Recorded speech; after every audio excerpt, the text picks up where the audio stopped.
Madam, आप नगर पालिका के गेट पर धरने पर बैठी हुई हैं 2 दिन से। अब धरना खत्म हो चुका है। किसके द्वारा ये धरना खत्म कराया गया है? क्या कुछ आश्वासन दिया गया है? क्या आपकी मांगें पूरी हो चुकी हैं?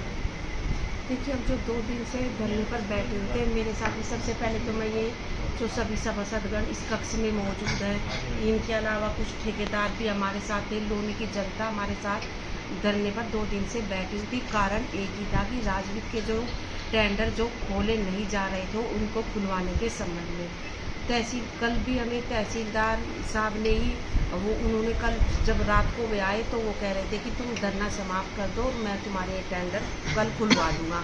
मैं तुम्हें आश्वासन दे के जा रहा हूँ। मैंने कहा कि नहीं, आश्वासन से काम नहीं चलेगा, कोई बात नहीं है सर, जब तक आप बिल्कुल पक्का हमें नहीं कर दोगे तब तक हम यहाँ से नहीं उठेंगे।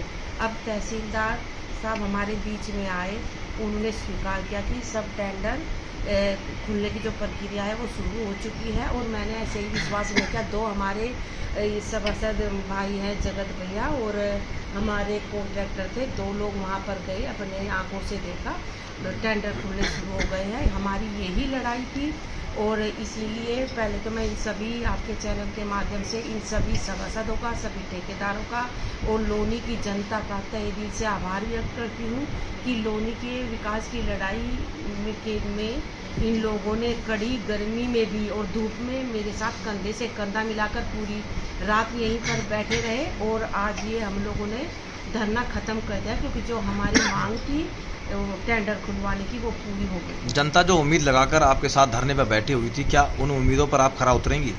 बिल्कुल, मैं हमेशा अपनी उम्मीदों पर पहले भी खरा उतरी थी और आगे भी, क्योंकि कई बार क्या है, दबाव लोग मान सकते। मेरी यहाँ जो लोनी ईओ है उनसे मेरी लड़ाई आज भी जारी है, क्योंकि ये एक दुखद विषय है। अगर टेंडर खोले जा रहे हैं, खुल गए हैं, तो पब्लिक के बीच में उनको बोलने का क्यों नहीं बोल पाए हो? क्योंकि मेरे सचिव लगते हैं, ईओ यहाँ बैठते हैं और उनका कर्तव्य था कि अगर 2 दिन से तुम्हारी महिला अध्यक्ष धरने पर बैठी हुई है सभासदों को साथ लेकर के, सभी सभासद सभी सम्मानित हैं अपने अपने वार्ड की, उनकी जवाबदेही भी है, लेकिन दबाव में वहाँ पर उनका न जाना, ये एक लोनी का मैं कहूँगी कि एक दुर्भाग्य है। कि यहाँ मैं आपके चैनल के माध्यम से सरकार से भी यही मांग करती हूँ कि इस तरह के अधिकारी को लोनी में ना भेजा जाए।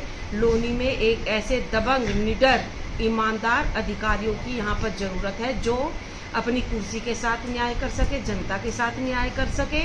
और मैं यही चाहती हूँ, सरकार से मुझे यही मांग करनी है कि यहाँ पर ऐसे अधिकारियों का यहाँ से ट्रांसफ़र करा दिया जाए और यहाँ पर निष्पक्ष, निडर और निर्भीक, बिना किसी के दबाव में आकर जो कार्य करे, ऐसे अधिकारियों को लोनी में अपॉइंट किया जाए। इससे पहले भी आपने कोई लेटर लिखा था अधिकारी को हटाने के लिए कि वो ठीक रूप से काम नहीं कर रहे हैं, वर्तमान जो अधिकारी हैं, क्या कुछ रहा उस लेटर पे? ये शिकायत मेरी ही नहीं है, यहाँ पर हमारे जो सभासद हैं, कई पहले भी इन सब ने, क्योंकि कई बार लोगों से ना मिलना, जब जनता ने वार्ड में सभासदों को चुना है तो वो अपनी समस्याओं, वार्ड की समस्याओं को लेकर के अधिकारी के समक्ष आते हैं और अधिकारी का ये दायित्व होता है कि जो जनता की समस्या है उनको समय से दूर कराया जाए।